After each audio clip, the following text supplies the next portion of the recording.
Hello मित्र, नमस्कार। मैं फिर से एक नई जानकारी लेकर हाजिर हूँ और यह जानकारी आपके लिए नहीं पूरे मानव जाति के लिए है। जहाँ हम कुछ भी करते हैं तो कम से कम सोच समझ कर करना चाहिए, नहीं तो घोर पाप लग सकता है। क्या करने से कलयुग में सबसे बड़ा पाप होता है हमें पता नहीं, इसलिए यह जानकारी सभी को प्राप्त करना आवश्यक है। आइए जानते हैं कौन सा कर्म करने से हमें पाप लगता है। पाप का दंड कैसे और किस रूप में मिलता है? यदि हमें पता होता तो शायद जो लोग पाप कर रहे हैं वह आज पाप नहीं करते। वर्तमान युग में अधिकांश लोग पाप कर रहे हैं, उन्हें पता ही नहीं है कि ऐसे गलत काम करने से पाप होता है। यदि उन्हें पता भी है तो भयंकर दंड भी मिलेंगे।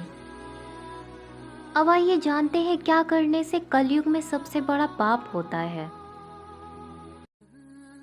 हिंदू धर्म में कलयुग एक ऐसा युग है जो अधर्म, अनैतिकता और आध्यात्मिकता तथा भौतिक दुर्व्यवहारों से भरा हुआ है। कलयुग में सबसे बड़ा पाप है अहंकार या अपने आप को ऊंचा दिखाने की इच्छा। अहंकार व्यक्ति के मन में अन्य लोगों से बढ़ता हुआ अपने आप को अमर और अविनाशी मानने की भ्रमात्मकता भावना होती है। इस भावना के आधार पर वह अन्य लोगों के साथ अन्याय करता है। इसीलिए अहंकार कलयुग में सबसे बड़ा पाप माना जाता है। हिंदू धर्म के अनुसार कलयुग में सबसे बड़ा पाप कलिंग या अधर्म है। इस युग में मानव जाति में लोग अन्याय करते हैं, धर्म को नकारते हैं, लोगों को दुख पहुंचाते हैं और अपने स्वार्थ के लिए बहुत से अनैतिक कृत्य करते हैं। इसीलिए कलिंग या अधर्म को दूर करने के लिए हमें सभी के बीच सामंजस्य और धर्म के अनुसार चलना चाहिए।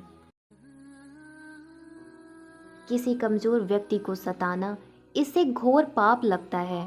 ऐसे व्यक्ति को सीधा नरक में स्थान मिलता है। किसी गर्भवती महिला पर मारपीट करना या सताना सबसे बड़ा पाप लगता है।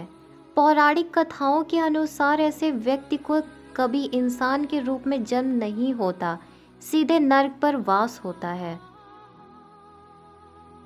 किसी महिला को अकेले में देखकर जबरन उसका यौन शोषण करना यह घोर अपराध माना जाता है। ऐसे व्यक्ति का स्थान सीधे नरक में होता है, कभी भी उसका मनुष्य के रूप में जन्म नहीं होगा। यह भी शास्त्र में उल्लेख है। छोटे बच्चों पर अत्याचार करना या प्रताड़ित करना यह भी बड़ा पाप माना जाता है, क्योंकि बच्चों के अंदर स्वयं नारायण होते हैं। बच्चों को प्रताड़ित एवं अत्याचार करने वाले को सीधे नरक पर स्थान होता है। अपने भलाई के लिए रिश्वत लेना या देना यह भी घोर पाप माना गया है। रिश्वत लेने वाले व्यक्ति या रिश्वत देने वाले व्यक्ति को सीधा नरक स्थान होता है। रिश्वत देना जितना पाप है, लेना भी उतना ही पाप है। किसी वृद्धा को देखकर मजाक या उसे देखकर हास्य नहीं करना चाहिए।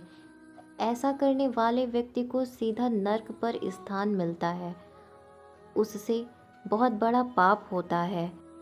इसीलिए किसी वृद्धा को सताना नहीं चाहिए।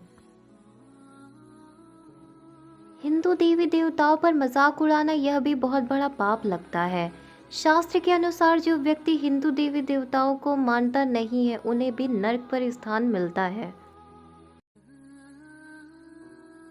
किसी भी धर्म को लेकर मजाक उड़ाना यह भी बहुत बड़ा पाप होता है।